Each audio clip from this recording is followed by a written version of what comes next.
So sabi niya, tama naman kayo kung batas ang susundin, pero ang problema, paano kung walang budget yung pasyente? So I guess, sabi doon tao to, kapag ka wala ka palang pera, kahit di ka na sumunod sa batas, no? So excuse na pala ngayon, pag wala kang pera, huwag ka na sumunod sa batas.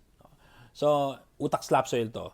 Guys, pag kayo na-injure ng mga Anthony Caramillo at mga 3M massage na yan, at tapos tatakbo kayo sa amin, sasabihin ko sa inyo, bumalik kayo sa kanila, since sila ang sumira niyan, since sila gumawa ng problema niyan, doon nyo sa kanila ibalik, doon nyo sa kanila ipaayos. At the same time, dahil katangahan nyo yung source nitong problema na to, ibalik nyo sa kanila.